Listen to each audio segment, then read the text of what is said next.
So hello student, my name is Vijay. आप सभी लोगों का बहुत बहुत स्वागत है इस ई पाठशाला की वीडियो लेक्चर सीरीज में। क्लास 11th और 12th के बच्चों के लिए पॉलिटिकल साइंस का बहुत अच्छी तरीके से इस कंप्लीट पैकेज वीडियो में हमने आपको सारी चीजें देने की कोशिश करी है। करना क्या होगा, अगर मान लीजिए कि आपको वीडियोस देखनी है तो आप जाइए, आप हमारी प्लेलिस्ट सर्च आउट कर सकते हैं। प्लेलिस्ट हमने वीडियो के डिस्क्रिप्शन में लिंक दे दिया है, एक एक करके सारी वीडियो आप देख सकते हैं। अब मान लीजिए कि आपको नोट्स चाहिए, तो नोट्स के लिए क्या है दोस्तों, नोट्स के लिए हमने ये सारे के सारे नोट्स फ्री ऑफ कॉस्ट अपने ई पाठशाला ऐप पे अपलोड किया हुआ है। और हमने ये सारी चीजें बच्चों को बहुत ही मतलब कम प्राइजेस में रखी हुई है, 9 रुपए में रखी हुई है हमने। कोई 9 रुपए बड़ी बात नहीं है जब आपको ये सारी की सारी चीजें एक्सेस हो जाती है। सो आई होप ये वीडियो आपको मदद करेगी अपनी प्रिपरेशन के लिए। जल्द ही हम लोग लाइव सेशन करने वाले हैं सारे बच्चों के लिए, चाहे वो 11th क्लास के बच्चे हिस्ट्री वाले हो, पॉलिटिकल वाले हो, ज्योग्राफी वाले हो। कहते हैं कि प्राचीन काल के टाइम पीरियड से ट्रैवलर्स, ट्रेडर्स,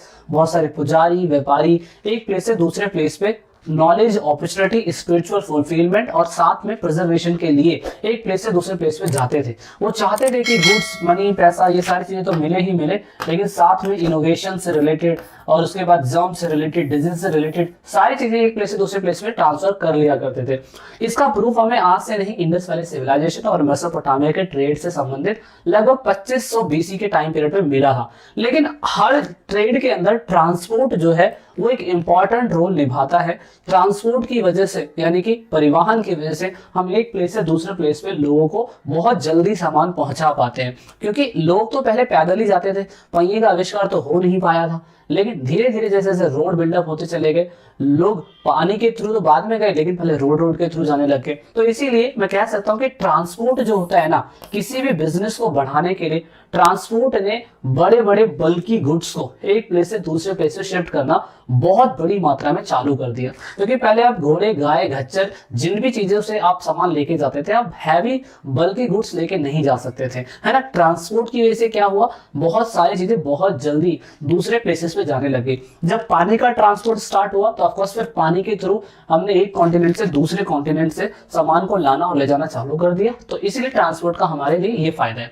अब क्योंकि मोड ऑफ ट्रांसपोर्टेशन जमीन है, वाटर है, एयर है और साथ में पाइपलाइन, इनके अलावा हम किसी भी ट्रांसपोर्ट का इस्तेमाल नहीं करते हैं। अब जमीन पे चलने वाले बहुत ट्रांसपोर्ट हो सकते हैं, है ना, रेल है, उसके बाद बसेस है, और भी कितनी सारी चीजें हैं जो हम ट्रांसपोर्टेशन के लिए इस्तेमाल करते हैं। वाटर और एयरवेज तो है, पाइपलाइन के थ्रू भी चीजें इस्तेमाल होती है। तो अब मैं ये कह सकता हूँ कि एक सामान हम एयर से, एक सामान हम शिप से, एक सामान हम रेलवे से और एक सामान हम गाड़ी से सबसे पहुंचा सकते हैं। लेकिन ट्रांसपोर्टेशन का होना हमारे लिए जरूरी था, जो पहले हमारे पास नहीं था। लैंड ट्रांसपोर्ट सबसे ज्यादा इस्तेमाल होता है, तो लैंड ट्रांसपोर्ट पे चलने वाली बहुत सारी चीजें हैं जो इस्तेमाल होती है। ऑफकोर्स बोट इसमें दे रखी है, और बोट पानी में चलती थी पहले, है ना। तो ऑफकोर्स देख सकते हो इस टाइम पीरियड तक हमारे पास पहिए का आविष्कार हो चुका था, और इस टाइम पीरियड तक हम लोगों ने गाड़ियां बना दी थी। तो इसका एवोल्यूशन है, किस किस तरीके से क्या क्या हुआ था, जो लैंड ट्रांसपोर्ट पे सबसे ज्यादा चलती है। आज के डेट में सिर्फ लैंड ट्रांसपोर्ट है जो आपको घरों तक पहुंचा देती है।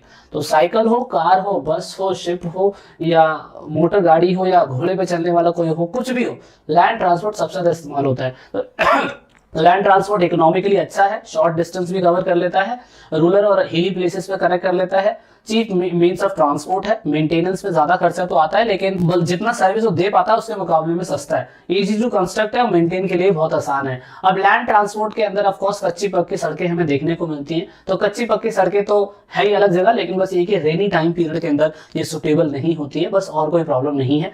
तो एक सबसे बड़ी प्रॉब्लम सड़कों को लेकर ये होती है कि एक तो सड़कों के साइड में जो सबसे बड़ी प्रॉब्लम होती है ना, आज के डेट में इंडिया के अंदर वो चीज ज्यादा अच्छी तरीके से देखने को नहीं मिली है, हाईवेज को छोड़ के।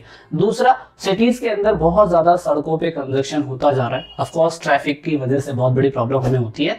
अब इस वजह से इसको मद्देनजर रखते हुए हमने हाईवेज को बनाने की कोशिश करी है। अब हाईवेज के भी टाइप्स है, नेशनल, स्टेट, मेजर, डिस्ट्रिक्ट और रूरल रोड्स है। अब यहाँ पे क्लासिफिकेशन देखें तो नेशनल हाईवे जो है ऑफ कोर्स वो मेंटेन करता है सेंट्रल गवर्नमेंट, और यहाँ पे ये एक स्टेट से दूसरे स्टेट को कनेक्ट करता है।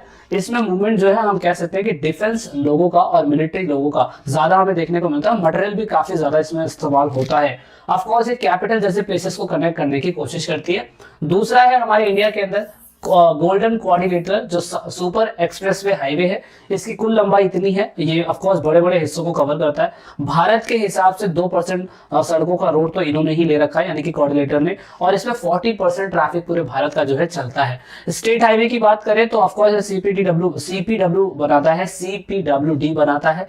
इसमें स्टेट कैपिटल, डिस्ट्रिक्ट हेडक्वार्टर्स, बड़े बड़े वो स्टेट जो रोड होते हैं वो कनेक्ट करते हैं। 4% पूरे इंडिया का जो लेंथ है वो इसी का हमें देखने को मिलता है। डिस्ट्रिक्ट रोड जो है ऑफ कोर्स वो हेडक्वार्टर को और छोटे छोटे टाउन्स को कनेक्ट करने की कोशिश करता है। 40% ऑफ द रोड जो है लेंथ का वो इंडिया में इसी का ही है। और रूरल रोड सबसे ज्यादा है, वो ऑफ कोर्स रूरल इलाकों को कनेक्ट करते हैं। 80% रोड का लेंथ हमें इन्हीं का देखने को मिलता है, और रीजनल वेरिएशन के हिसाब से अलग अलग जगहों पे इसकी डेंसिटी अलग अलग हमें देखने को मिलती है। और यहाँ पे ऑफ कोर्स क्लाइमेट मैटर करता है। एक होता है बॉर्डर रोड, ये border road of course boundaries के ऊपर ही बनाए जाते हैं। जो हमारे देश की बाउंड्री है, सीमा है, उनके क्षेत्र पे बनाने का काम सिर्फ ये जो बॉर्डर ऑर्गेनाइजेशन है, बॉर्डर रोड ऑर्गेनाइजेशन, वो ही करती है। इसमें कोई सीपीडब्ल्यूडी नहीं, पीडब्ल्यूडी नहीं, सेंट्रल का कुछ नहीं लेने देना है। मेन मकसद होता है कि उनके आसपास के जो गांव वाले इलाके होते हैं उनको कनेक्ट करने का काम ही करते हैं। तो मेन क्या हो गया हाईवेज का, ये दूर के इलाकों को कनेक्ट करती है। इस हाईवे के अंदर मैं कह सकता हूँ 80 से 80 मीटर चौड़ी सड़कें 2 लाइन वाली हमें देखने को मिलती है। इसमें फ्लाईओवर भी हो सकते हैं, ऑफ कोर्स ट्रैफिक का फ्लो इसमें कंटिन्यू चलता रहता है। और यहाँ पे हर किसी every city and the ports is connected with the highway. और सारे के सारे जो बड़े बड़े क्या कहते हैं पोरबंदर होते हैं, शहर होते हैं, वो हाईवे से जरूर कनेक्ट होते हैं। अब ये तो इंडिया के रिगार्डिंग में था, लेकिन उसके बाद अब बात करते हैं हम दूसरे और इलाके की, जिसमें से एक है हमारा रशिया। रशिया के अंदर सड़कों का जो डेंसिटी है वो हर 0.6 किलोमीटर पे हर जगह पे सड़कों को कवर कर रखा है। 20 किलोमीटर के रेंज में हमें हाईवेज देखने को मिलते ही मिलते हैं। सिटीज के अंदर हम कह सकते हैं कि यहाँ पे city located in the Pacific Ocean as well as connected. Main ये है कि हर जगह को इसे कनेक्ट करने की कोशिश करी गई है। जो रशिया है उसमें ये बताने की कोशिश करी गई। तो रशिया के अंदर सबसे बड़ा जो रोड है ये सेंट जॉन से लेके यहाँ पे विक्टोरिया, वैंकूवर, यहाँ तक मैं कह सकता हूँ सबसे बड़ा रोड जो है वो ये है। और इसकी लंबाई काफी हद तक बता रखी है, सेंट जॉन से लेके वैंकूवर तक लास्ट में यहाँ तक कनेक्ट है। ओके, सबसे बड़ा रोड जो है पूरे वर्ल्ड के अंदर वो हमें यही देखने को मिलता है। इसे हम ट्रांस कैनेडियन हाईवे बोलते हैं। हमारे इंडिया के अंदर सबसे बड़ा हाईवे जो है वो सुपर क्वाड्रिलेटरल एक्सप्रेसवे, उसकी लंबाई अगर आपको पता करनी हो तो गूगल पे पता कर सकते हैं। लेकिन पूरे वर्ल्ड के अंदर अगर सबसे बड़ा रोड हमें देखने को मिलता है हाईवे, वो रशिया का सुपर हाईवे हमें सबसे ट्रांस कैनेडियन हाईवे बोलते हैं। अब पेपर के अंदर ये आने की चांस है जो आपको उस वाले चैप्टर में नहीं मिल सकता था जो इसमें मिला। उसके बाद अगर हम बात करें एक और रोड है जिसे हम पैन अमेरिकन हाईवे बोलते हैं। आप देख सकते हो लास्ट में कहां से लेके कहां तक कनेक्ट है ना, तो ये जरूरी है। दूसरा एक ट्रांस स्टेट हाईवे है जो ऑफ कोर्स ऑस्ट्रेलिया के अंदर है, यहाँ से 3000 किलोमीटर का लगभग है। इसका तो हाइट नहीं पता कितना लेंथ है, आपको ये ऑनलाइन मिल जाएगा। उसके बाद क्या कहते हैं, इन रशिया जो हाईवे की डेंसिटी है ना वो इंडस्ट्रियल रीजन की वजह से बहुत ज्यादा है। शुरुआती समय में सैंट पीटर्सबर्ग और मॉस्को के आसपास से इंडस्ट्रीज थी, लेकिन जैसे जैसे इंडस्ट्रीज बढ़ती चली गई, डेंसिटी जो है रोड की वो बढ़ती चली गई, तो मॉस्को और उसके बाद क्या नाम है इसका, व्लादिवोस्टोक, ये बहुत बड़ा इलाका है जो कवर करता है सबसे ज्यादा ट्रैफिक को। Highway in Russia as not as important as railways. तो यहाँ पे रशिया के अंदर हाईवे जो है वो इतने इंपॉर्टेंट है जितना रेलवेज इंपॉर्टेंट है, क्योंकि बहुत बड़ा लैंड मास है ना ये, तो इसीलिए रेलवेज भी उसमें बहुत ज्यादा जरूरी हो जाती है। तो हम कह सकते हैं कि रेलवेज आप देख सकते हो लास्ट यहाँ से लेके लास्ट वहां तक की रेलवेज, मॉस्को से लेके लास्ट यहाँ तक है ना, हमें देखने को मिलती है रेलवे। तो वो भी अपने आप में बहुत बड़ी बात। अब लास्ट पार्ट हमने बात करी थी लैंड बेस्ड सारे ट्रांसपोर्टेशन की। अब उसके बाद हम बात करने जा रहे हैं रेलवेज के बारे में। देखो हमें पता है कि ट्रांसपोर्ट में रेलवेज जो है ना वो सबसे इंपॉर्टेंट किरदार निभाती है। अर्ली टाइम पीरियड में सामान को एक प्लेस से दूसरे प्लेस पे लाने के लिए बैलगाड़ी, खच्चर या घोड़ों का इस्तेमाल किया जाता था। लॉन्ग डिस्टेंस कवर कर पाना बहुत मुश्किल होता था, और उस टाइम पीरियड पे सोचिए हम कैसे करते होंगे। लेकिन ऑफ कोर्स अब समय बदल चुका है। जब ब्रिटिशर्स हमारे इंडिया में आए तो रेलवेज का निर्माण हुआ, और उसके बाद हमारे कंट्री में नहीं बल्कि पूरे कॉन्टिनेंट में, फिर दूसरे कॉन्टिनेंट में इनका डेवलपमेंट होता चला गया। तो हाल फिलहाल अगर रेलवेज की बात करें तो भारी सामान के लिए, लंबी दूरियों के लिए, और मैं कह सकता हूँ अच्छी खासी स्पीड से मेंटेन करते हुए मैं सस्ता है ये, और दूसरे देश, एक देश से दूसरे देश में सामान को काफी अच्छी तरीके से पहुंचाया जाता है। लगभग ऐसा कहा जा सकता है कि 13 लाख किलोमीटर की रेलवे लाइन पूरे वर्ल्ड में बिछाई जा चुकी है। लेकिन इस डेटा में थोड़ा बहुत फर्क हो सकता है। मैं ये नहीं कह रहा कि 13 लाख ही होगा, लेकिन 2011 का डेटा अगर हम उठाए तो लगभग 13 लाख ऊपर नीचे थोड़ा बहुत हो सकता है, लेकिन 2021 के डेटा के अनुसार तो रेलवे लाइंस का विस्तार पूरे वर्ल्ड में 13 लाख से ज्यादा हो चुका होगा। इसमें से सबसे ज्यादा अगर बताया जाता है कि सबसे ज्यादा पॉपुलर अगर कहीं पे कंप्यूटर्स हमें देखने को मिलते हैं, लोकप्रिय यात्री रेलवे का इस्तेमाल करते हुए एक प्लेस से दूसरे प्लेस पे देखने को मिलते हैं, तो यूके, यूएस, जापान और आपका इंडिया है, रशिया भी हो सकता है, चाइना भी हो सकता है, ऑस्ट्रेलिया भी हो सकता है, अमेरिका भी हो सकता है, सर यूएसए तो मैंने लिख दिया। तो यहाँ पे काफी ज्यादा मात्रा में रेलगाड़ियों का इस्तेमाल किया जाता है और जाता रहा है। अब ऑफ कोर्स रेलगाड़ियों का इस्तेमाल होता है तो उनके गेजेस में अंतर होते हैं। मतलब एक रेलगाड़ी वो होती है जिसमें आप सिर्फ और सिर्फ सफर करते हैं, गाड़ी बुला रही है, सीटी बजा रही है, हम सिर्फ इसका इस्तेमाल कर रहे हैं। लेकिन दूसरे ऐसे भी क्या कहते हैं आपके रेलवेज होती हैं जिनमें पतली गेज, चौड़ी गेज, उससे चौड़ी गेज, हैवी गुड्स का इस्तेमाल करने के लिए, ट्रांसपोर्टेशन के लिए, इंजन को भेजने के लिए। तो हर किसी की ना पटरियां अलग अलग होती है, हर किसी कंट्री के अंदर मैं कह सकता हूँ अलग अलग गेज की पटरियां हमें देखने को मिलती है। So I just want to know from you guys कि आप ये बताइए मुझे कि हम जिस पे ट्रैवल करते हैं, जिसपे हम लोग होता है ना अपने गाँव जा रहे होते हैं, तो ऐसे कौन सा गेज है जिसमें narrow gauge, metre gauge, standard gauge, broad gauge, इनमें से हम किस गेज का इस्तेमाल करते हैं अपने ट्रैवलिंग के लिए? तो मुझे कमेंट करके जरूर बताने की कोशिश करिएगा। चलिए हाल फिलहाल रेलवेज की बात करें तो यूरोप के अंदर सबसे ज्यादा डेंस रेलवेज नेटवर्क हमें वर्ल्ड का देखने को मिलता है यूरोप में। अगेन फिर से यूरोप की बात आ गई तो यूरोप में तो बहुत सारी कंट्रियां हमें दिखाई देती है। अब यहाँ पे लगभग ऐसा बोला क्योंकि 13 लाख तो मैंने बता दिया कि 13 लाख जो है 13 लाख वो इतना किलोमीटर का रेलवे जो है पूरे वर्ल्ड में 2011 के स्टैटिस्टिक्स के अकॉर्डिंग है, जिसमें से यूरोप में लगभग 4,40,000 किलोमीटर की हमें रेलवे लाइन देखने को मिलती है। उसमें से बेल्जियम एक ऐसी कंट्री है जिसमें हाईएस्ट डेंसिटी, मतलब 1 kilometre railway for every 6.5 square kilometre area. मतलब बेल्जियम में पूरे वर्ल्ड में, यूरोप के अंदर तो सबसे ज्यादा डेंसिटी है, उसमें से बेल्जियम एक ऐसी जगह है जहां पर सबसे ज्यादा हाईएस्ट डेंसिटी रेलवे इस्तेमाल होते हुए देखने को मिलती है। आप सोचिए, यानी कि 6.5 किलोमीटर का अगर आपको इलाका कवर करना है तो उसके लिए कम से कम हर 1 किलोमीटर में आपको रेलवे लाइन देखने को मिल जाएगी। तो मैं कह सकता हूँ शायद से लोकली भी यहाँ पे जैसे अपने मुंबई के अंदर रेलवे का इस्तेमाल होता है ना एक प्लेस से दूसरे प्लेस पे जाने के लिए, तो वैसे ही मेरे को लगता है कि बेल्जियम के अंदर भी सेम ऐसा ही केस हमें देखने को मिलता होगा। यानी कि एक बात तो क्लियर है कि यूरोप में सबसे ज्यादा डेंसिटी, ऑफ कोर्स सबसे ज्यादा सारी चीजें यूरोप में हमें देखने को मिलती है, वही सबसे ज्यादा डेवलप है।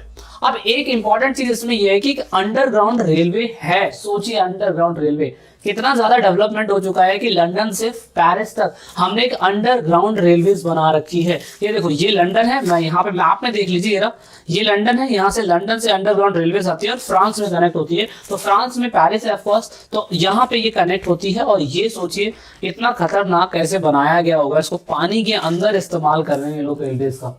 तो ये देखिए कि अब तो ये एक कंट्री से दूसरी कंट्री कनेक्ट हो गई। पहले तो हमने सिर्फ देखा था कंट्री में भी था, लेकिन सबसे ज्यादा डेंस रेलवे नेटवर्क जो था यूरोप में था। अब यूरोप में लंदन शहर जो है पेरिस से जुड़ रहा है रेलवेज की लाइन में। ऑफ कोर्स जुड़ने का मेन मकसद क्या होगा, या सामानों को लाना ले जाना होगा, क्योंकि जो लंदन जहाजों के थ्रू सामान जाएगा लंदन से पेरिस या क्या कहते हैं फ्रांस, तो ऑफकोर्स उसे थोड़ा समय ज्यादा लग सकता है। लेकिन अगर रेलवेज के थ्रू जाएगा तो ऑफकोर्स ज्यादा जा सकता है, जल्दी जा सकता है। तो ये भी एक इंपॉर्टेंट है कि अब इसको कहते क्या है, you need to search this, कि इस रेलवे लाइन को इसको कहा जाता है, आपकी बुक के अंदर मिल जाएगा। अच्छा, दूसरा ऐसा बोला जाता है कि उसके बाद सबसे ज्यादा कहाँ पाया जाता है, रशिया के अंदर एक यूराल जगह है, वहां पे पाया जाता है। उसके बाद नॉर्थ अमेरिका के अंदर 40% रेलवे नेटवर्क हमें देखने को मिलता है नॉर्थ अमेरिका के अंदर। तो नॉर्थ अमेरिका अपने आप में ही सोचिए कितना बड़ा है ना। कनाडा के अंदर पब्लिक सेक्टर के अंदर भी लोग रेलवे का इस्तेमाल करते हैं, जैसे अपने मुंबई के अंदर। ऑस्ट्रेलिया के अंदर लगभग 40,000 किलोमीटर की रेलवे लाइन है, जो 25% क्या कहते हैं 25% found in New South Wales. यानी कि ऑस्ट्रेलिया का न्यू साउथ वेल्स है, इसमें 25% तो क्या कहते हैं सिर्फ और सिर्फ यही है। टोटल तो 40,000 है। इंडिया के अंदर कितना होगा, we need to find this. और अफ्रीका के अंदर भी 40,000 रेलवे नेटवर्क है। और साउथ अफ्रीका के अंदर साउथ अफ्रीका के अंदर पूरे अफ्रीका कॉन्टिनेंट में 40,000 किलोमीटर की रेलवे लाइन दौड़ती है, लेकिन 18,000 किलोमीटर जो रेलवे लाइन है वो सिर्फ साउथ अफ्रीका में ही दौड़ रही है। सोचिए, मतलब इतना ज्यादा डेंस रेलवे हमें अलग अलग कॉन्टिनेंट में देखने को मिलता है। तो ये डेटा है जो आपको याद रखना पड़ेगा, पेपर में एमसीक्यू के हिसाब से आ सकता है। अब एशिया की बात हो रही है तो एशिया में भी तो बहुत सारा होगा, एशिया में बहुत सारे इलाके आ जाते हैं। तो एशिया में उसका डेंसिटी, जो रेलवे का डेंसिटी है वो घनत्व बहुत ज्यादा है। और ऑफ कोर्स एशिया के अंदर रशिया का पार्ट आता है। तो भाई रशिया के कंपैरिजन में इंडिया में कम ही होगा ना।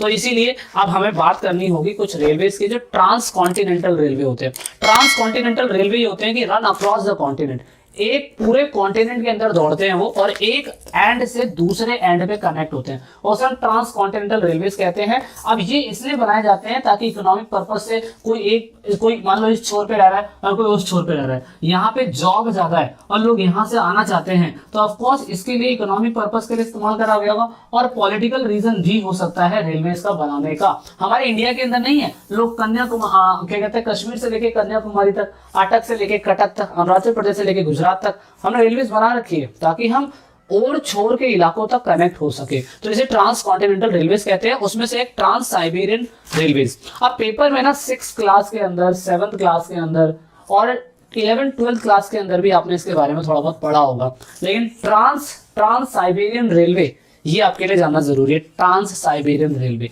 ये जानना जरूरी क्यों है?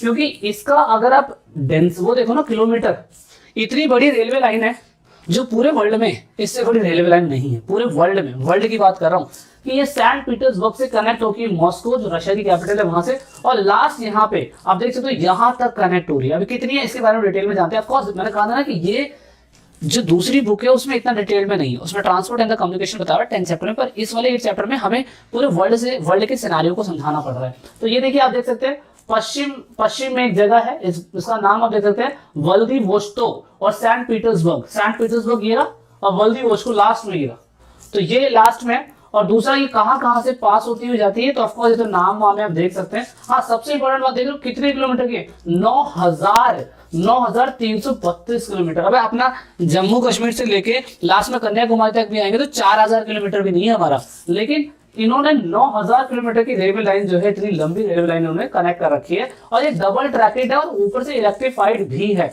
तो इसीलिए ये पूरी तरीके से वेस्ट मार्केट को एशिया के दूसरे रीजन से कनेक्ट करने की कोशिश करती है। ये पूरा वेस्ट है, दूसरी कंट्रियां जो वेस्ट में होती है उससे कनेक्ट होती हुई लास्ट यहाँ पे आप देख सकते हो, अगर ये यहाँ पे आ रही है तो ये मंगोलिया से कनेक्ट हो जा रही है, बीजिंग से कनेक्ट हो जा रही है, तो यहाँ से बीजिंग का रास्ता आ रहा है, यहाँ से बीजिंग का रास्ता आ रहा है, देख रहे हो। तो कितना सामान जो है, कोई सामान जो सेंट पीटर्सबर्ग में मिलता होगा वो सामान यहाँ पे आ जाता होगा और हमारी कंट्री को भी मिल जाता होगा। तो ये ट्रांस साइबेरियन रेलवे ये आपको याद रखना पड़ेगा।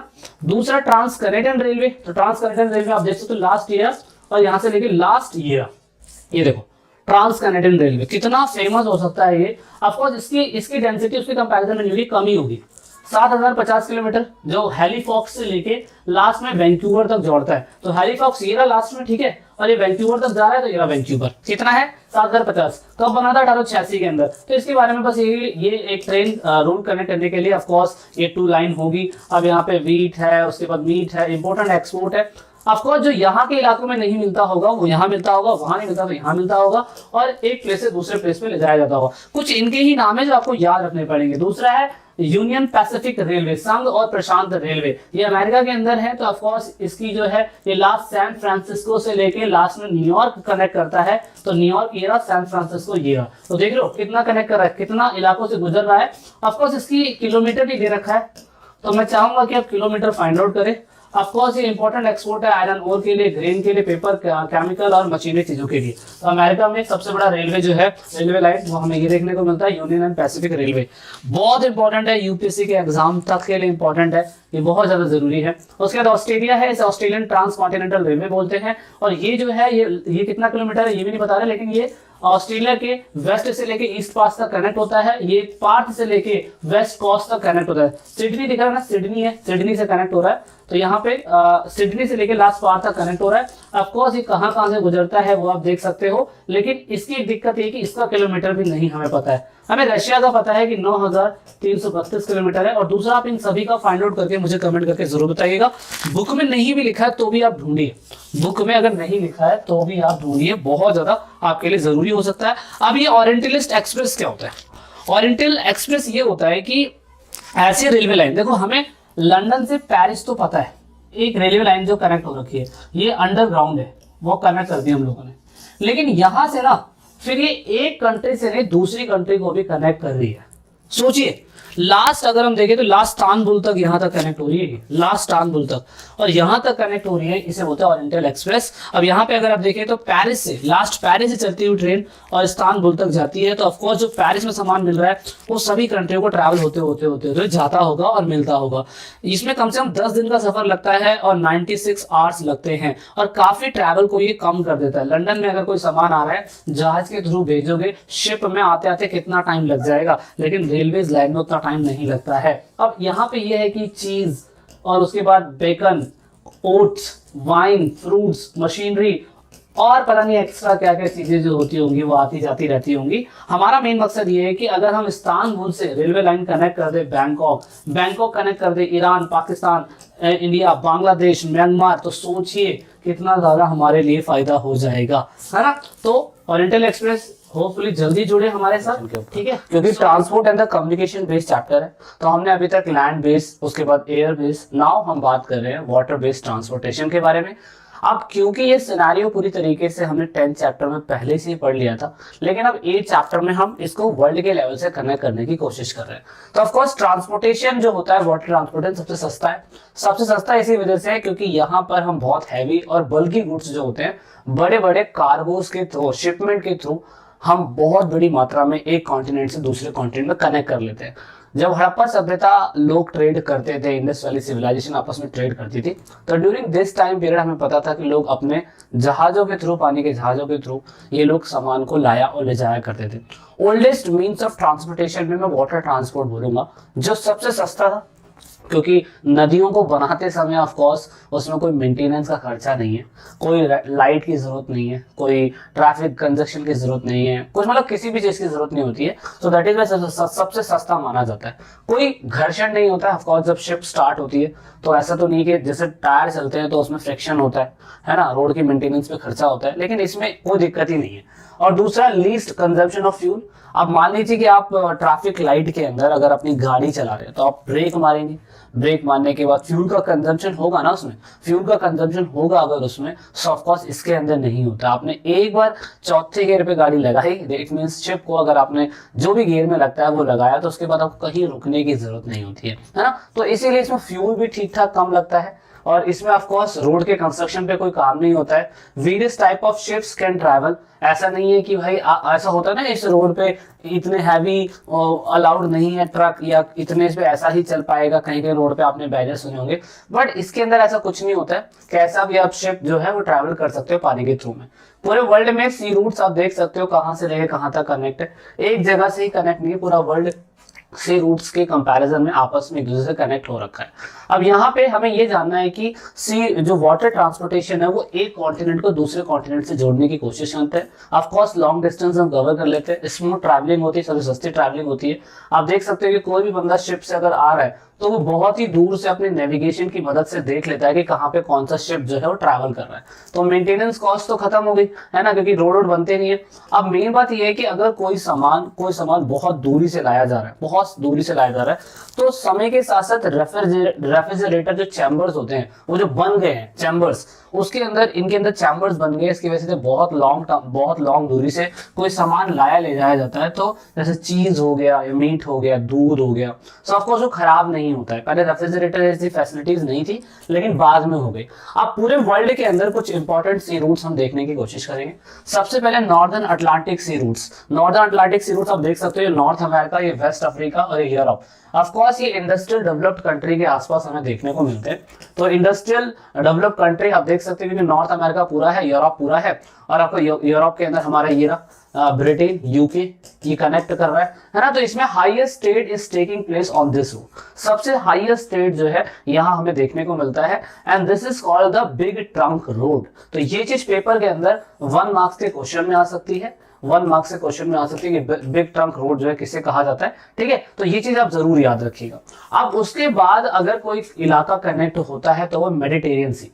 मेडिटेरियन सी जो है अगर आप देखें तो इटली का जो हार्ट बोला जाता है, heart of the ocean, sorry heart of the Roman Empire, अगर आपने क्लास 11 में पढ़ा हो तो मेडिटेरियन जो भूमध्य सागर इंडियन ओशन रूट्स है कनेक्ट करने के लिए, मतलब अगर हम कोई सामान इटली, ग्रीस, टर्की इधर के इलाकों से कोई भी सामान लाते हैं तो यहाँ पे स्विस कैनाल पहले तो नहीं था, लेकिन ऑफ कोर्स मेडिटेरियन सी जो है वो स्विस कैनाल से रेड सी से होती हुई इंडिया के दूसरे हिस्सों पे कनेक्ट कर जाती है। तो दैट इज वाई ये जो हमें क्या कहते हैं वाटर ट्रेड रूट्स देखने को मिलता है, ये भी बहुत ज्यादा इंपॉर्टेंट है। This sea route pass through the heart of the Old World. Heart of the Old World का मतलब ऑफ कोर्स ये इटली के बारे में बात कर रहे हैं। And serve more country and people than any other routes, क्योंकि अगर आप वर्ल्ड के नक्शे में नजर मारेंगे तो अगर यहाँ पे स्विस कैनाल खुली नहीं होती तो यूके, अमेरिका, अगर इधर के इलाकों से कोई सामान आता तो पूरे वो अफ्रीका के कॉन्टिनेंट को पूरा घुमा के लेके आते, है ना। तो इसीलिए ये जो मेडिटेरियन इंडियन ओशन रूट्स है ये बहुत ज्यादा कंट्रियों को सर्व करता है वाटर ट्रांसपोर्टेशन के थ्रू। और the construction of the Suez Canal has greatly reduced the distance and the time compared the earlier routes. अब स्विस कैनाल क्या है, कब बना, आई होप आपने 11th क्लास में 10th क्लास में इसके बारे में काफी कुछ डिस्कशन करा होगा। इजिप्ट के अब्दुल गामिर करके जो थे उनकी काफी लड़ाई भी हुई थी कि किस तरीके से जानबूझ के ब्रिटिशर्स लोगों ने इधर के इलाकों में एक सड़क बनाई, पानी वाली, मतलब सड़क इन द सेंस एक वो बनाया, आपका ट्रैक बनाया जो पानी से रिलेटेड था। यहाँ पे बहुत पतला संकरा रास्ता है और यहाँ से सामान लाते लाते लाते लाते यहाँ से सामान आता है। तो इसके बारे में मैं आपको अलग से बताऊंगा, लेकिन हमें ये जानना जरूरी है कि ये भी जरूरी है। फिर उसके बाद देखिए जैसे कि मेडिटेरियन से कोई सामान आ रहा है तो ऑफकोर्स वो यहाँ से आ जाता था और यहाँ से आते थे वो इंडिया में आ जाता था। लेकिन अगर फाइनली पुर्तगाल के लोगों को अगर यहाँ से कोई रूट नहीं मिलता था तो आप देख सकते हो पहले वो केप ऑफ गुड होप्स पे आता था, या लास्ट में ये आपके यूके के पास आता था, सॉरी आपके क्या कहते हैं अफ्रीका, साउथ अफ्रीका के केप ऑफ गुड होप्स में आता था। और उसके बाद क्या कहते हैं ये फाइनली जाके हमारे इंडिया के टेरिटरीज में पहुंच वाला था। लेकिन ऑफकोर्स ये रूट्स भी जो है काफी बढ़िया है। The Cape of Good Hopes sea routes connected the highly industrial western Europe region with the West Africa, South Africa and Southeast Asia। इधर के इलाकों से कनेक्ट करने के लिए बहुत ज्यादा जरूरी है। साउथ के इलाकों से कोई भी सामान हमारा आता है इधर से होते होते होते तो इधर से आ जाता है, कोई दिक्कत नहीं है। The volume of the trade and the traffic between the boast and East and West Asia increase due to development of rich resource and development. अब ऑफकोर्स कोस्टल लाइन के जो इलाके होते हैं यहाँ के साउथ अफ्रीका के, तो इधर के इलाकों में ट्रेड करने के लिए केप ऑफ गुड होप्स जो है ये भी बहुत ही इंपॉर्टेंट ट्रेड रूट जो वाटर के होते हैं उनमें से एक है। ऑफ कोर्स ये gold, diamond, copper, tin, groundnuts, oil palm, fruits, coffee, बहुत ऐसी रैंडमली चीजें हैं जो ये लोग ट्रेड करते हैं, जो दूसरी कंट्री के अंदर ज्यादा अवेलेबल होता है रादर देन उन कंट्रियों में ये भेज देते हैं जहां पर सामान नहीं मिल पाता है। तो एक तो ये ट्रेड रूट्स हो गया। उसके बाद कुछ ऐसे ट्रेड रूट्स है, दूसरा साउथ अटलांटिक सी रूट। एक तो हमारा नॉर्थ था, ठीक है, नॉर्थ वाला, ये नॉर्थ वाला था। अगर आप देखें एक बिल्कुल साउथ अटलांटिक सी रूट्स है इधर का, तो ये साउथ अटलांटिक सी रूट्स ये भी है, ये भी वाटर से कनेक्ट करता है। तो connect the waste Europe with the West African countries, West Europe को वेस्ट अफ्रीकन कंट्री से कनेक्ट करता है ये। और ऑफ कोर्स यहाँ पे लेस ट्रैफिक होता है क्योंकि जो अटलांटिक के सी रूट्स है ना वहाँ पे लेस ट्रैफिक हमें देखने को मिलता ही मिलता है, क्योंकि डेवलप्ड कंट्रियां जो होती है वहाँ पे ज्यादा ट्रेड हो रहा है। नॉर्थ अफ्रीका का यूरोप के हिस्सों से ज्यादा ट्रेड हो रहा है, तो यहाँ बहुत ज्यादा ट्रैफिक हमें देखने को मिलता है जहाजों का, पानी के जहाजों का। पर यहाँ पे बहुत कम ट्रैफिक हमें देखने को मिलता है, ठीक है ना। एक तो ये हो गया। अब उससे भी कम ट्रैफिक जो होता है वो नदर्न पैसिफिक सी रूट्स, ऊपर के बिल्कुल हिस्सों में। देख रहे हो यूरोप का डायरेक्टली अलास्का के ऊपर ही ऊपर से कनेक्ट होना। अगर आपने मूवी देखी हो द रॉक की, जो XXX है, उसके बाद क्या कहते हैं आपकी एक जो विन डीजल की मूवीज है, वो इधर के इलाकों तक को शूट करके आई हुई है कि नॉर्थ अमेरिका के ऊपरी पोर्शन के, अलास्का के ऊपरी पोर्शन से, यूरोप के ऊपरी पोर्शन से इधर से डायरेक्टली कोई सामान को भेजना, तो वो नॉर्थ पैसिफिक सी रूट से ये west coast of North America और एशिया को कनेक्ट कर लेता है ऊपर ही ऊपर से। और यहाँ से आप देख सकते हो वैंकूवर जो है योकोहामा से कनेक्ट होता है। वैंकूवर समझते हैं, वैंकूवर के बारे में अभी भी हमने बात करी थी, जो हम बात कर रहे थे रशिया का एंड का इलाका जो था वहां से हम कनेक्ट करते थे। तो योकोहामा से यानी कि जापान के हिस्सों से डायरेक्टली कनेक्ट हो जाता है। तो मेन देखना पड़ता है कि पास कहां से पड़ रहा है, तो इसीलिए हम देख सकते हैं। दूसरा है साउथ पैसिफिक सी रूट्स, आप देख सकते हो South Pacific sea routes directly Japan, देखो connect the North America with the waste Europe. North America, ये नॉर्थ अमेरिका है, ठीक है, नॉर्थ अमेरिका है। अब डायरेक्टली यहां से एक सामान कोई वेस्ट कहां पे बोल रहा है, वो वेस्ट यूरोप के हिस्सों में, तो North America with West Europe ये कनेक्ट कर देता है वेस्ट यूरोप पे।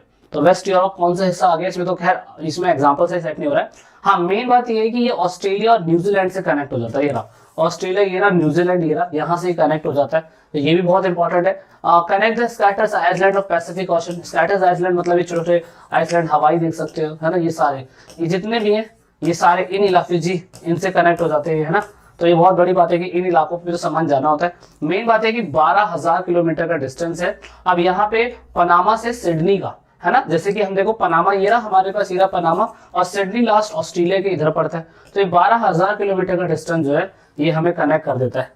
तो इससे भी सामान आप देख सकते हो कितना हम जो मैक्सिको के आसपास रहने वाले बंदे हैं वो बंदे यहाँ का सामान जो है कनेक्ट भेज देते हैं पानी के थ्रू, क्योंकि ऑफ कोर्स यहाँ पे आप देख सकते हो कि पनामा, यहाँ पे भी जैसे सी रूट्स का बिल्कुल ओपन वाला इलाका था, वैसे सेम यहाँ पे भी है। कितनी छोटे छोटे आइलैंड को ये कनेक्ट करते हुए जाते हैं, तो ये अपने आप में बहुत बड़ी बात है। अब यहाँ पे कोस्टल शिपिंग, मेन बात ये है कि जिस कंट्री के पास कोस्टल लाइन ज्यादा है उनकी कोस्टल शिपिंग ठीक हो सकती है। हमारे इंडिया के पास कोस्टल लाइन काफी अच्छी है, इसलिए लॉन्ग कोस्टल लाइन की वजह से हमें काफी फायदा होता है, क्योंकि लैंड बेस्ड जो रूट्स होते हैं ना, इंडिया के अंदर कोई सामान पहुंचाना है जहाजों के थ्रू तो महंगा पड़ता है। अगर कहीं दिल्ली में कोई सामान पहुंचाना है मान लीजिए, और दिल्ली में हैवी बल्की गुड्स पहुंच नहीं पाएगा, तो पहले कोस्टल लाइन पे उतर जाएगा, वो कोस्टल लाइन पे यहाँ मुंबई में उतर गया और जाके हम दिल्ली पहुंचा देते हैं, है ना। तो इसमें भी हमें फायदा हो जाता है, तो इसलिए कोस्टल लाइन का इंडिया को काफी फायदा है। अब स्विस कैनाल के बारे में बता रखा है कितना, कहाँ से लेके कहाँ तक इन लोगों ने खुदाई करी थी। तो स्विस कैनाल आप देख सकते हो पार्ट साइड करके यहाँ से कनेक्ट है, बहुत ही बल्कि। अभी आपको पता होगा यहाँ पे एवरग्रीन शिप जो था वो फंस गया था, है ना। ये जानबूझ के इन्होंने कुछ 11,000 समथिंग इन्होंने यहाँ पे लाइन काटी थी। तो इसका इतिहास अलग ही है। ये 1869 में और पोर्ट सेट के से लेके पोर्ट स्विस तक, यहाँ लास्ट तक इसको बनाया गया था 1869 में, अंग्रेजों के टाइम पीरियड पे। मेडिटेरियन सी से रेड सी को कनेक्ट करता है, तो मेडिटेरियन सी ये रहा, रेड सी इधर है, और ये आप देख सकते हो ये रहा, ये तो हमने पहले बताया था, मेडिटेरियन सी से रेड सी को कनेक्ट करता है। ये वाला इलाका इन्होंने कंस्ट्रक्ट करके बनाया था, बहुत पतला संकरा। ये डिस्टेंस जो है 6,400 किलोमीटर का जो है वो कम कर देता है लिवरपूल से कंबोडिया और कोलंबिया के बीच का। तो बहुत बड़ी बात है कि इतना बड़ा इलाका ये कम कर देता है, तो इतना किलोमीटर। हाँ, इसकी जो लेंथ है पूरी की पूरी, इसकी लेंथ आप देख सकते हो कितना है, 1,160 किलोमीटर, और 11 से 15 मीटर जो गहरा है, बस ज्यादा गहरा नहीं है ये। और railway line also follow along this canal, और रेलवे लाइन भी साथ साथ में इसके चल रही है, आप ये देख सकते हैं। तो ये कम से कम 160 किलोमीटर का ये बस, बाद में डायरेक्टली वो सी से कनेक्ट हो जाता है। 11 से 15 मीटर गहरा इसको खोदा गया है, तो सोच सकते हैं कितनी बड़ी बड़ी शिपमेंट यहाँ पे आती है। हाल ही में फिलहाल ये सुर्खियों में चल रहा था, अगर आप न्यूज देखते हो तो। अच्छा, उसके बाद पनामा कैनाल जो है वो देख सकते हो, इसका स्ट्रक्चर पनामा कैनाल, असल में यहाँ पे पनामा है, ठीक है। और पनामा कैनाल जो है वो आपको दिखा रखा है कहाँ कहाँ से लेके कहाँ कहाँ तक है। ये कैरिबियन सी से गल्फ ऑफ पनामा इसको कनेक्ट करने की कोशिश करता है ना। तो ये यहाँ से दिखाने की कोशिश कर रहा है, ये कैरिबियन सी है, गल्फ ऑफ पनामा है। अब यहाँ से कोई सामान घुमा के तो ले जा नहीं सकते, है ना, कुछ है नहीं रास्ता, वाटर वेव्स के थ्रू यहाँ पे बीच में से लाइन काटी गई है। तो ये भी एक अपने आप में ही बहुत बड़ी मिस्ट्री है जो सरकार ने करके दिखाई है। तो ये है पनामा, क्योंकि कहीं भी सामान आ रहा है अटलांटिक ओशन से पैसिफिक ओशन पे लाना है, ये कैरिबियन सी से हमें क्या कहते हैं यहाँ पे लेके आना है, तो कोई वैसा रास्ता नहीं घूम के आएगा, इसलिए यहाँ से इसे ब्रेक डाउन करा गया। तो ये आप देख सकते हो, इसको पैसिफिक कोस्ट से अटलांटिक कोस्ट को कनेक्ट करता है। लेंथ इसकी 72 किलोमीटर की है, तो ये 72 किलोमीटर का लेंथ आप देख सकते हो कैसे बनाया गया होगा, है ना, बहुत ही खतरनाक है। उसके बाद 26 मीटर अबव सी लेवल से ये, मतलब वहां पे 11 से 15 था, लेकिन ये 26 है। इकोनॉमिक इंपॉर्टेंस के हिसाब से स्विस कैनाल के कंपैरिजन में थोड़ा सा कम है ये, बस इतना हमें याद रखना है। उसके अलावा इनलैंड वाटर वेव्स है जो सिर्फ कंट्री के अंदर चलते हैं, इसमें बोट और स्टीमर्स का यूज होता है। और रिवर जो है ऑफ कोर्स ये उन इलाकों में इस्तेमाल होता है जहाँ जंगल है, जहाँ पे सड़कें नहीं बनाई जा सकती। ट्रेड रूट्स के लिए इंटरनेशनल और डोमेस्टिक दोनों के लिए बहुत ज्यादा जरूरी होता है। अब यहाँ पे इनको दिक्कत इसलिए होती है कि नेविगेशन, वाटर फ्लो और ट्रांसपोर्ट टेक्नोलॉजी, ये 3 चीजें अच्छी होती है तो काफी अच्छा वो चल सकता है। अदरवाइज ये 3 चीजें नहीं होती तो कई बार हमें मीन्स ऑफ टाइप दूसरी चीजें इस्तेमाल करनी पड़ जाती है। कई बार वाटर का फ्लो ठीक ठाक नहीं होता है, फील्ड हमें ठीक ठाक नहीं मिल पाता है, कई बार पुअर मेंटेनेंस हो जाती है इसकी, पुअर मेंटेनेंस कूड़ा जम जाना, ये सब चीजें होती रहती है। अब कंट्री की बात करें तो एक तो जर्मनी के अंदर एक राइन वाटर वे है, ठीक है, जर्मनी के अंदर।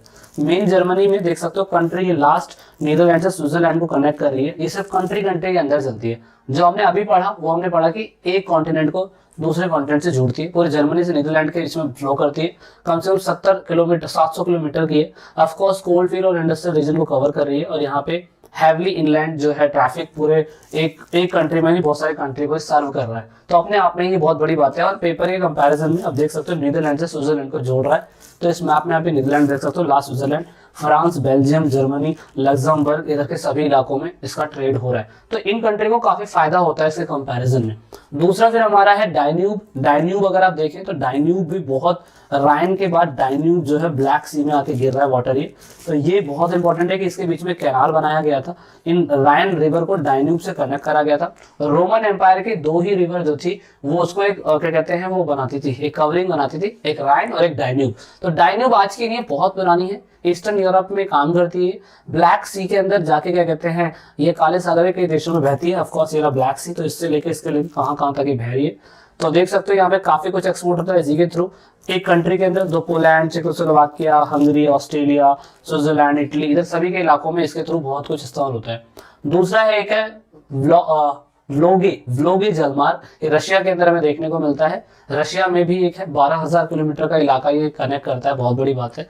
ये पूरी तरीके से कैस्पियन सी के अंदर आके गिरता है, ठीक है। तो ये सारा वाटर वेव्स आपको दिखाई दे रहा है, ये सब वाटर वेव्स सारा का सारा देख सकते हो, कुछ ही इधर के इलाकों में गिरा, कुछ ही इधर के इलाकों में गिरा, तो 12,000 किलोमीटर का है। मॉस्को कैनाल कनेक्ट कर रखी है इसमें, और ये भी इंपॉर्टेंट कहीं ना कहीं हमें देखने को मिलता है। उसके बाद एक और है लेक से कंपैरिजन है, अमेरिका के अंदर है सिर्फ ये आप क्या कह सकते हैं सेंट लॉरेंस नदी है जो सिर्फ और सिर्फ अमेरिका के अंदर बहती है। ये देखो आप यहाँ पे दिखाई दे रहा है आपको ये लेक, ये भी ऐसा क्या कहते हैं मैं कह सकता हूँ पर्पस जो है सामान को लाने ले जाने के लिए, छोटे जहाजों के लिए काफी अच्छा सर्विस ये प्रोवाइड करवा देता है। छोटे जहाजों कंट्री के अंदर चलते हैं। अब ये 3 से 5 मीटर गहरा डीप है, ज्यादा डीप नहीं है ना, तो ये पेपर के लिए इंपॉर्टेंट नहीं, पर दूसरी चीजें जो है पेपर के लिए बहुत इंपॉर्टेंट है। अब यहाँ पे एयर ट्रांसपोर्ट के बिहाफ पे हमने काफी कुछ समझने की पहले भी कोशिश करी थी। हमने बताया था कि वाटर ट्रांसपोर्टेशन के बाद जो आता है आपका एयर बेस्ड ट्रांसपोर्टेशन, जिसमें हमने बताया था कि फास्टेस्ट मीन्स ऑफ ट्रांसपोर्टेशन है, लंबे डिस्टेंस को तय करता है, मोस्ट कंफर्टेबल है, और ज्यादातर जहाँ पे स्नो या फॉरेस्ट या हिली वाले प्लेसेस होते हैं वहां के लिए बहुत ज्यादा जरूरी माना जाता है।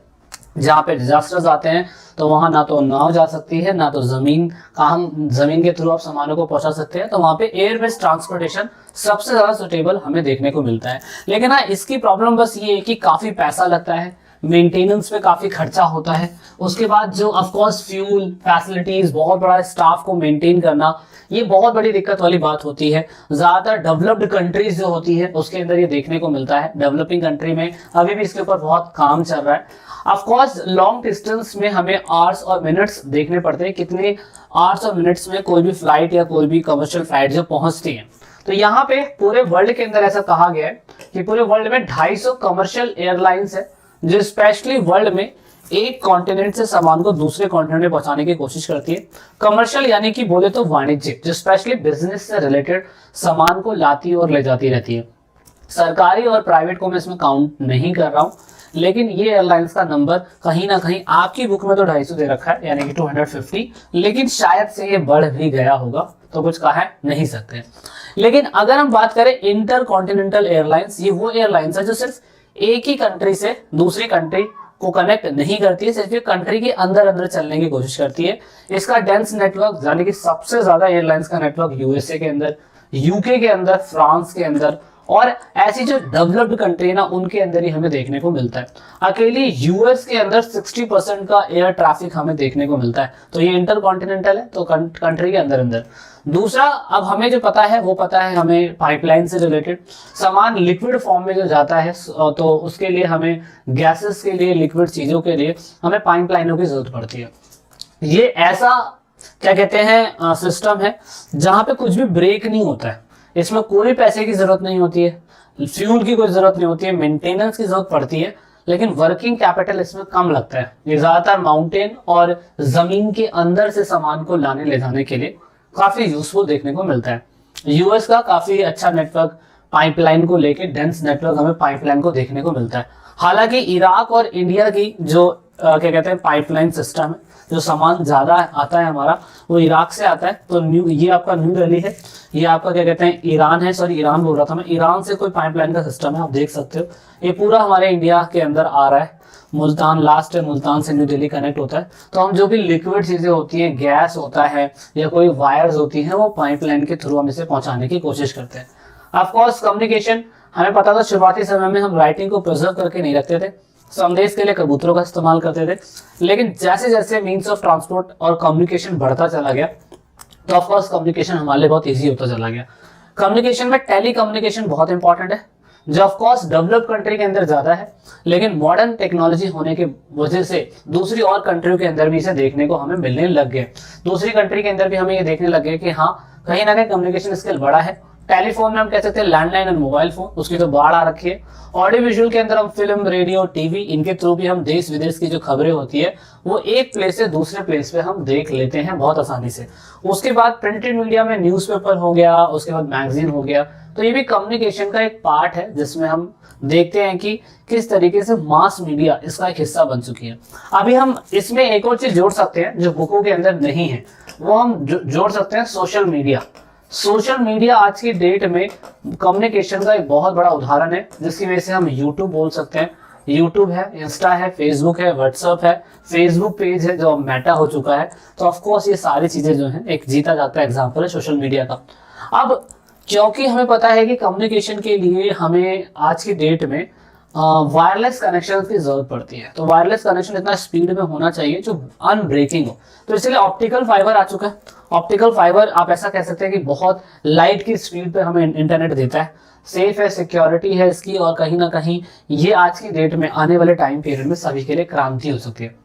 आपके बहुत टाइम पहले जो आप केबीपीएस इस्तेमाल करते थे वो 15,512 केबी की स्पीड जो थी आप इस्तेमाल करते थे, लेकिन आज की डेट पे आपके फोन पे 1 से 1.5 GB जो है प्रतिदिन आप खर्च कर दिया करते हैं, और पहले आपको सिर्फ इतना सा ही मिलता था। पहले MB के लिए भी हमें अलग से रिचार्ज करवाना पड़ता था, 1 MB के लिए, 2 MB के लिए, लेकिन स्पीड बहुत स्लो थी क्योंकि ट्रैफिक बहुत कम था। लेकिन आज की डेट में अगर किसी को 1 GB पर सेकेंड चाहिए तो वो तारों से कंफर्म नहीं हो सकता, वो ऑप्टिकल फाइबर के थ्रू ही हो सकता है। That is why optical fibre की तरफ दुनिया जो है कनेक्ट होती जा रही है। लेकिन लोग यही नहीं रुके, लोगों ने सैटेलाइट से चीजों को कनेक्ट करने लगे। तो आज हम जो इंटरनेट का इस्तेमाल कर रहे हैं कंप्यूटर के अंदर, जो नेट आ रहा है वो सैटेलाइट के थ्रू आ रहा है, और सबसे पहले इसको 1970 में मिलिट्री के द्वारा यूज करा गया था, और बाद में फिर लोकल लोगों के लिए ये इस्तेमाल होने लग गया। तो यहाँ पे इंटरनेट जो है ऑफ कोर्स यूएस की मिलिट्री के द्वारा से डेवलप करा गया था। बाद में ये सारे सैटेलाइट जो है अंतरिक्ष में छोड़े गए, फिर सभी कंट्री ने अपने टेलीकॉम को और अच्छा करने के लिए सैटेलाइट सिस्टम छोड़ा। यूएस सबसे ज्यादा सैटेलाइट छोड़ चुका है, चाइना है, रशिया है, ऐसी बहुत सारी कंट्री हैं। लास्ट में अपना इंडिया कहीं बीच में 7वें नंबर पे 54 सैटेलाइट जो अभी तक हमने छोड़ी है, लेकिन ज्यादा भी हो सकती है। अब ये इसलिए कि ऑप्टिकल फाइबर के थ्रू नेट को ना पहुंचाना, डायरेक्टली हम अगर कुछ भी नेट का एक्सेस कर ले डायरेक्टली ऑप्टिकल फाइबर के थ्रू कर ले, इससे क्या होगा, इससे नेट की स्पीड और भी ज्यादा हो जाएगी। तो इस हिसाब से हमारा इंडिया भी पीछे नहीं था, इंडिया ने काफी समय तक अलग अलग सैटेलाइट को समय के हिसाब से छोड़ा। रोहिणी सैटेलाइट RS बोलते हैं 1, उसके बाद भास्कर है वो भी छोड़ा हम लोगों ने। हमने सैटेलाइट जो आपको पता है रॉकेट का इस्तेमाल करा। उसके बाद साइबर स्पेस, यानी कि इंटरनेट के अंदर जो भी आपको सर्च करते हैं, जो भी आप कुछ अकाउंट बनाते हैं, जितनी वेबसाइट चलती है वो साइबर स्पेस का एक पार्ट है। आप जैसे कि आप देखते हैं डोमेन नेम लिखते हैं, आप होस्टिंग खरीदते हैं, तो वो सारी की सारी चीजें कहीं ना कहीं साइबर स्पेस का एक पार्ट है। और साइबर स्पेस में आज की डेट में हम डिजिटल वर्ल्ड के अंदर साइबर स्पेस को बहुत इंपॉर्टेंट देते हैं, और majority of the country US, UK, Japan, China, India cyber space का आज इस्तेमाल कर रही है। तो जितना भी www जितनी वेबसाइट होती है उन सबको साइबर स्पेस खरीदना पड़ता है। अब हर कोई चाइना रसिया तो है नहीं कि रशिया का अपना खुद का गूगल है, चाइना का अपना खुद का गूगल है, तो कंट्री इस मामले में काफी आगे है, उनका साइबर स्पेस अपना अपने पास ही है। जबकि UK, US और जापान, इंडिया, इन सबको साइबर स्पेस अमेरिका के पास है। तो इसीलिए आप देखते हैं कि हम GoDaddy.com पे जाते हैं, स्पेस खरीदते हैं। ये सब एक सिस्टम है जो टेली कम्युनिकेशन को काफी और अच्छा बनाने की कोशिश करता है और लोगों को कंट्रोल भी कर रहा है। तो अभी इस चैप्टर के अंदर मेनली हमने पूरा कुछ समझ लिया है, पूरा कुछ पढ़ लिया है। आई होप आपको चीजें समझ में आई होगी। तो this is it in this video.